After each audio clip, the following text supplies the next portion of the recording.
What's good, y'all? Welcome back to the channel. Like, share, subscribe, comment. IG TikTok bottom of the video, and we're just gonna hop right into it. So today we will be talking about K Flock. Now, K Flock, if you haven't seen the news, it just came out yesterday. K Flock was he was found on racketeering charges or RICO charges. I said for attempted murder, conspiracy, and the use of a firearm resulting in death, and assault with a deadly weapon and aid of racketeering. And he was actually found not guilty of the murder that was really centered around the RICO. So we just gonna break down his trial and all the things that went into it, and yeah. So K Flock, obviously, like I said, it was at first, when it first happened, was 2021. It was just a murder, and then it ended up becoming a federal RICO charge. So obviously, I say this all the time. RICOs are centered around murders or a central murder. Usually, if they can prove that the organization or gang or whatever they're trying to charge is, in other acts, but it's usually centered around a murder. This murder and how K Flock got brought into the RICO is because of obviously the one that went famous is of Oscar Hernandez. Well, we can't even really call it a murder anymore now because he was actually found not guilty. But this is what really, K Flock was, probably the biggest star since and New York rap star since Pop Smoke. But what really put, like I said, this case on the map or like put this in motion was that. So obviously, if you haven't seen, you can see K Flock walking down the street with two women or two girls where they look very young. They kind of not very, very young, but they look young. This is on 158th Street. He walks past a barbershop. You can see him kind of glance in, and eventually as he walks by, somebody comes out the barbershop. That person comes out the barbershop on camera, and then he takes a couple steps out of this camera angle, because obviously if I put the camera angles in you, I can't show you the actual camera angle of it happening, but the camera angles, you shows him walking past, and then him walking a little bit out the camera angle, and then getting shot and then coming back in the camera angle.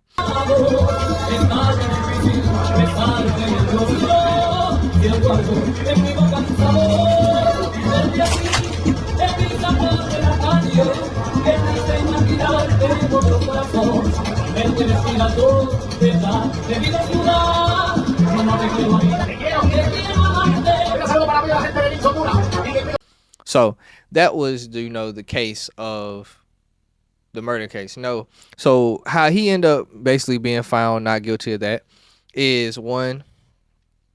The person did end up, when they went to EMS, because he did die obviously, or it wouldn't be a murder case, is he got a gun on him. So that's one thing. The only thing that made this very tricky, and he did get a obviously he still got a little bit of a charge for it with the racketeering and the firearm used for death.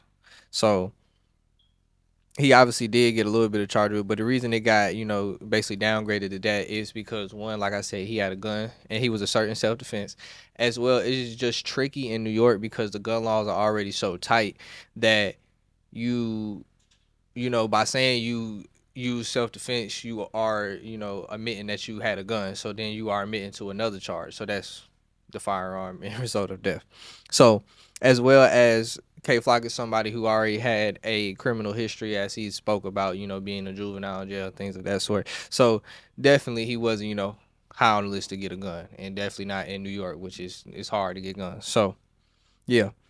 Now, it was a couple witnesses to the actual murder case. So like I said, he actually did, end up beating the murder. So obviously the first witness was a detective at the 30th precinct, heard gunshots. Now all we really have from her on the stand right now is that she wasn't aware that K Flock turned himself in for this exact murder. The second witness was somebody who was related to Hernandez, the victim, that was in the barbershop when he came out, and he painted Hernandez as an angel and a nine, basically a civilian, but word on the street was that Hernandez and K Flock was from opposite gangs. So the third testifier, which is why he ended up getting, I definitely helped him get that the racketeering, like with the attempted murder charge, basically.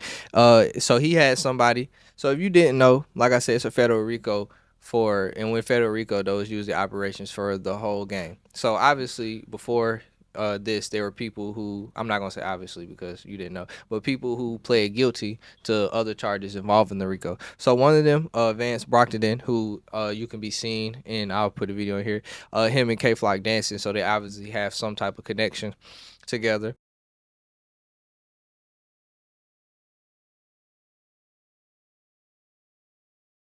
So he already got it was pled guilty to his charge and got a mandatory minimum of 20 years. So obviously he's on the stand to try to lessen his sentence.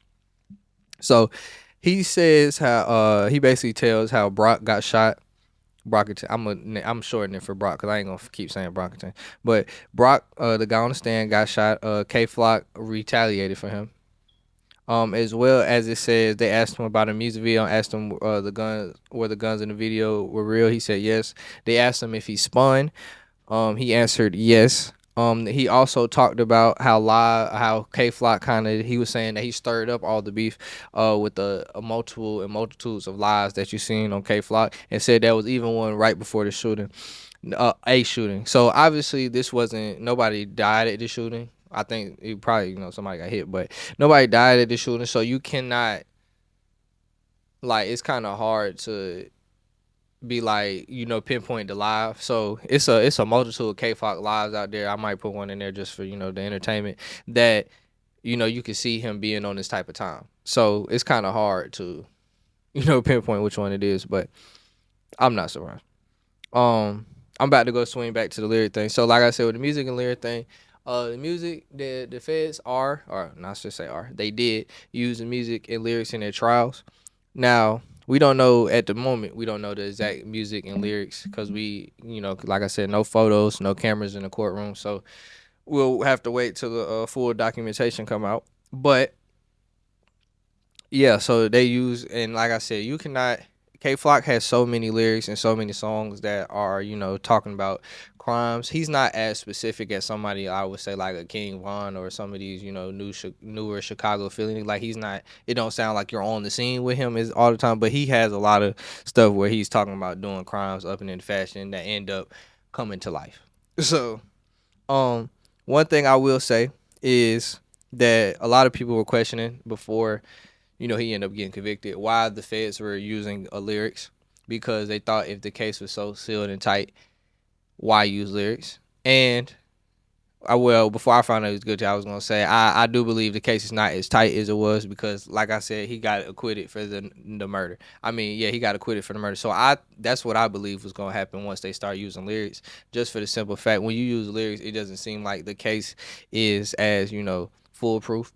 And it was just hard to be like he completely murdered somebody for one when you can say that maybe they were rival gang members, so you can be like, and he had a gun, so you can say that he could have threatened his life. It's just it states like New York, the wording is imminent danger. So imminent is very important. So imminent more in New York would be like him really pulling the gun out. So there's really no evidence on video of him like upping it or pulling the gun out, but K Flock ain't give him the chance, and the jury agreed that it was okay, at least for that part of the case. But with like I said, he's found guilty of the racketeering with attempted murder, firearm with deadly use weapon.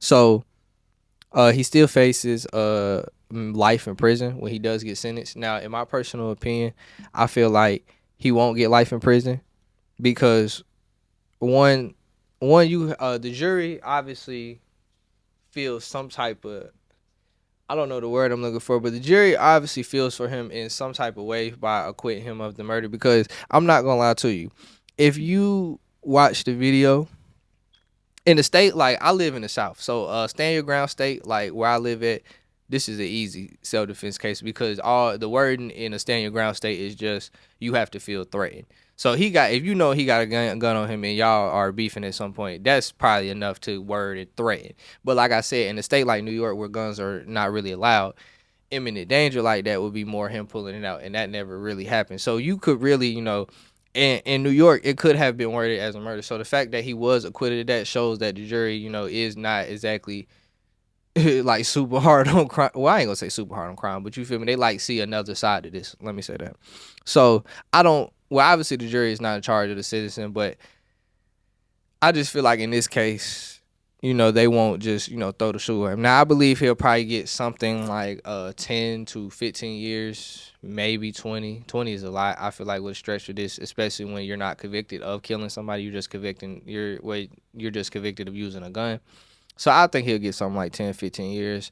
But shit, we'll see. I ain't gonna lie. I enjoyed K-Flock music. It's sad to see that he's going to, obviously probably go away for a long time, and we're not going to enjoy the talents of his music. But shit happens, man. So like, share, subscribe, comment, IG, TikTok, bottom video, and we out.